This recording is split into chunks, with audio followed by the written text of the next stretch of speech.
بسم اللہ الرحمن الرحیم۔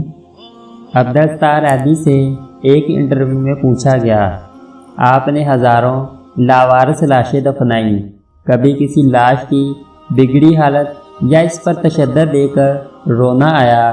انہوں نے آنکھیں بند کر کے گہری سوچ میں غوطہ زن ہوتے ہوئے کہا، تشدد یا بگڑی لاش تو نہیں، البتہ ایک مرتبہ میرے رضاکار ایک صاف ستھری لاش لے کر آئے جو تازہ انتقال کیے بوڑھے کی تھی، مگر کسی پڑھے لکھے اور کھاتے پیتے گھرانے کی لگ رہی تھی۔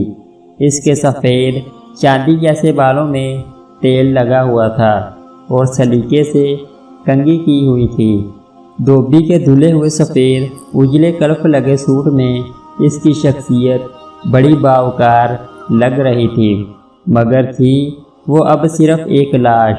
عیدی صاحب پھر کچھ سوچتے ہوئے گویا ہوئے، ہمارے پاس روزانہ کئی لاشیں لائی جاتی ہیں، مگر ایسی لاش جو اپنے نقش چھوڑ جائے کم ہی آتی ہے۔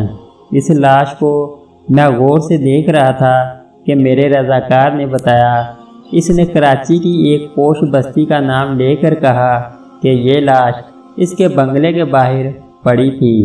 ہم یوں ہی بنگلے کے سامنے پہنچے تو ایک ٹیکسی میں سوار فیملی جو ہمارا ہی انتظار کر رہی تھی، اس میں سے ایک نوجوان برآمد ہوا اور جلد بازی کا مظاہرہ کرتے ہوئے ایک لفافہ ہمیں تھماتے ہوئے بولا، یہ تدفین کے اخراجات ہیں۔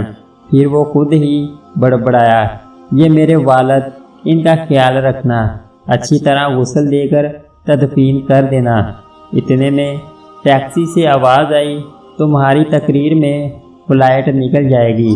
یہ سنتے ہی نوجوان پلٹا اور مزید کوئی بات کیے ٹیکسی میں سوار ہو گیا اور ٹیکسی فراٹے بھرتی ہوئی آنکھوں سے اوجھل ہو گئی۔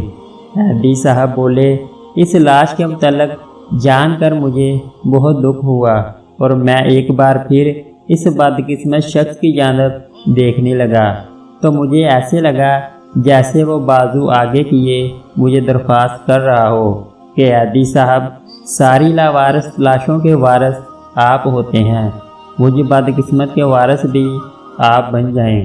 میں نے فوراً فیصلہ کیا کہ اس لاش کو غسل بھی میں دوں گا اور تدفین بھی خود کروں گا۔